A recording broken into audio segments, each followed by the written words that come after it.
नमः शिवाय। श्रावण मास महत्तम अध्याय 12। श्रावण मास महत्तम के अध्याय 11 में ईश्वर ने सनत कुमार को श्रावण मास की पवित्र तिथियों के महत्तम में रोटक व्रत और द्वितीय तिथि व्रत की विधि सुनाई। अब आज के अध्याय में स्वर्ण गौरी व्रत का वर्णन तथा व्रत कथा को सुनेंगे। तो चलिए शुरू करते हैं। श्री शंकर भगवान ने श्री सनत कुमार से कहा, हे ब्रह्मपुत्र, अब मैं स्वर्ण गौरी का शुभ व्रत कहूँगा। ये व्रत श्रावण मास में शुक्ल पक्ष तृतीया तिथि को होता है।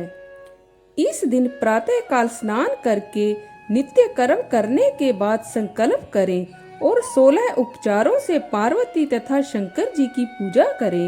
इसके बाद भगवान शिव से प्रार्थना करें, हे देवाधिदेव आइए, हे जगतपते मैं आपसे प्रार्थना करता हूँ, हे सुरसतम मेरे द्वारा की गई पूजा को आप स्वीकार करें। इस दिन भवानी पार्वती की प्रसन्नता और व्रत की पूर्णता के लिए 16 वायन पति पत्नियों को दान करें और कहें, द्विज श्रेष्ठ की प्रसन्नता के लिए मैं यह वायन प्रदान करता हूँ।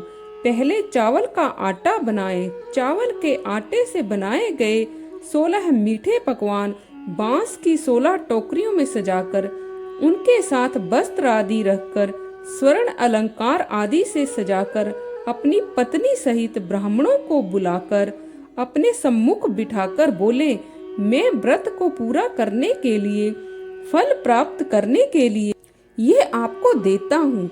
वस्त्र आभूषण अलंकार आदि से परिपूर्ण पतिव्रत धर्म सहित श्रावण सुवासिनी इसे ग्रहण करे।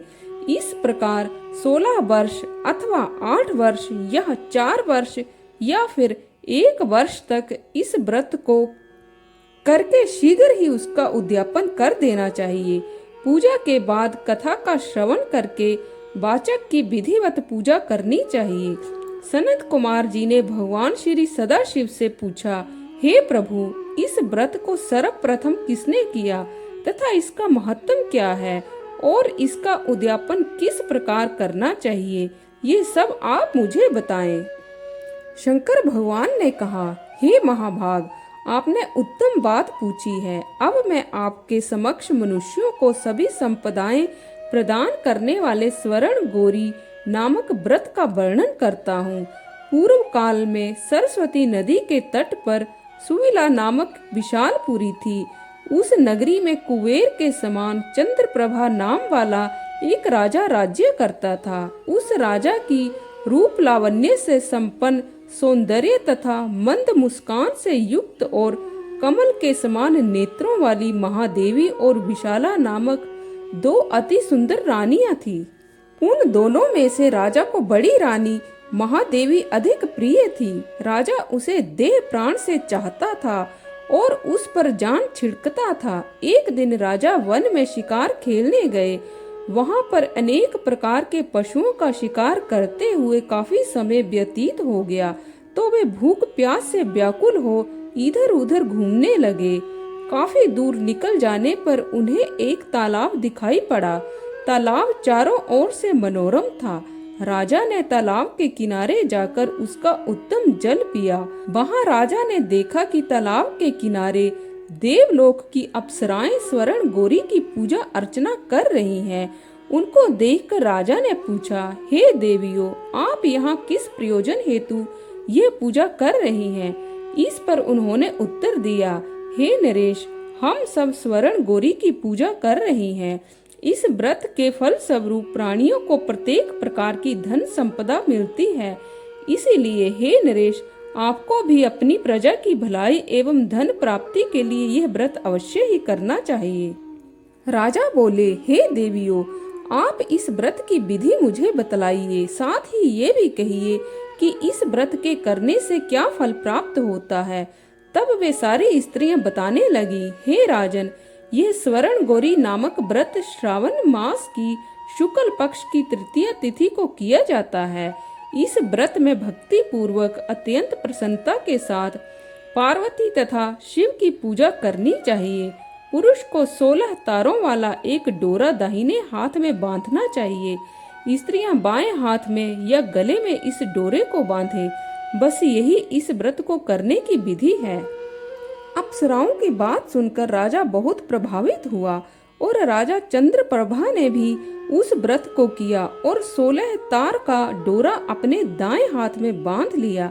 उसके बाद प्रार्थना करता हुआ बोला, हे देवाधिदेव महादेव और माँ पार्वती, मैं इस डोरे को बांधता हूँ। आप मेरे ऊपर प्रसन्न हो और मेरा कल्याण करें। इस प्रकार व्रत करके राजा अपनी राजधानी को लौट आया।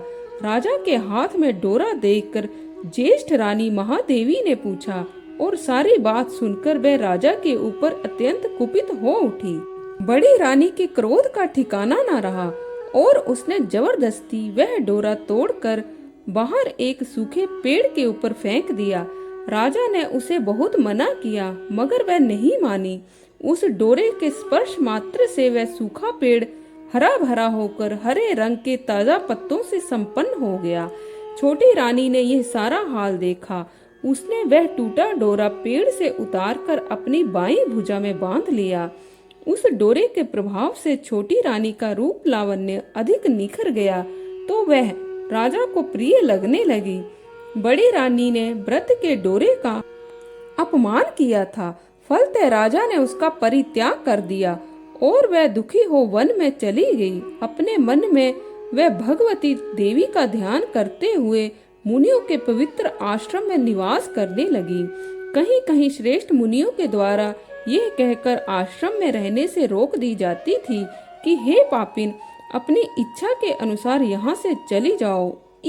इस प्रकार घोर वन में इधर उधर भ्रमण करती हुई वह अत्यंत खिन्न होकर एक स्थान पर बैठ गई और वहां उसे बैठे देखकर माता पार्वती का हृदय द्रवित हो उठा। उसने रानी को दर्शन दिए। रानी ने प्रसन्न हो उसकी चरण वंदना की और प्रणाम कर बोली, हे देवी आपकी जय हो। हे शंकर पत्नी आपकी जय हो। आप वंदनीय हैं। हे देवी आपकी जय हो, आपकी जय हो। रानी के इस प्रकार देवी की अर्चना करने से देवी प्रसन्न हुई और रानी को बताया कि यह सब पूजा के पवित्र डोरे का अपमान करने के कारण हुआ है। फिर रानी ने देवी से क्षमा याचना की और पूरे भक्ति भाव से माँ गौरी की अर्चना करके व्रत किया। उस व्रत के प्रभाव से राजा जंगल में गया और बड़ी रानी को वापस महल में ले आया। उसके बाद देवी की कृपा से उसकी सभी मनोकामनाएं पूर्ण हो गई। राजा सभी समृद्धियों से संपन्न होकर उन दोनों के साथ पूर्ण रूप से राज्य करने लगे। अंत में राजा ने उन दोनों रानियों सहित शिव पद को प्राप्त किया। शिव जी बोले, हे पुत्र, इस प्रकार जो भी प्राणी स्वर्ण गौरी का व्रत नियम अनुसार करता है वह मुझे तथा पार्वती को अत्यंत प्रिय लगता है। भूलोक में उस पर लक्ष्मी की कृपा बरसती है। उसके समस्त दुश्मनों का विनाश होता है। अंत काल में वह भव बंधन से मुक्त हो शिव धाम जाता है। हे सनत कुमार, अब आप सावधान होकर इस व्रत के उद्यापन की विधि सुनिए। शुभ तिथि, शुभ बार, चंद्रवल व तारावल हो जाने पर मंडप में अष्टपत्र कमल पर अनाज से परिपूर्ण कलश रखकर उस पर तांबे का पात्र रखें। उस पर भी एक बड़ा पात्र रखें जो तिल से परिपूर्ण हो। सबसे ऊपर शिव पार्वती की प्रतिमाएं रखें। उनके साथ 2 सफेद वस्त्र तथा यज्ञोपवीत भी रखें।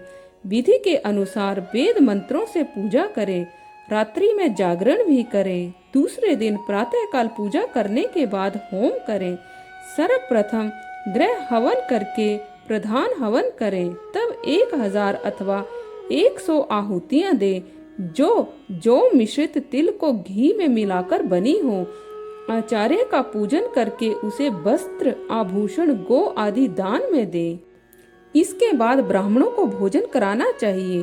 साथ ही 16 दंपतियों को भी भोजन कराना चाहिए। तब 16 वायन दान करें और ब्राह्मणों को भी अपने धन की क्षमता के अनुसार स्वयं पत्नी सहित दक्षिणा दे। अंत में हर्ष उल्लास से युक्त होकर बंधुजनों के साथ स्वयं भोजन करना चाहिए। इस प्रकार श्री सकंद पुराण के अंतर्गत ईश्वर सनत कुमार संवाद में श्रावण मास महत्तम में तृतीया में स्वर्ण गौरी व्रत कथन नामक 12वां अध्याय पूर्ण हुआ। तो आज के लिए बस इतना ही। कल फिर आपसे भेंट होगी। तब तक के लिए हर हर महादेव।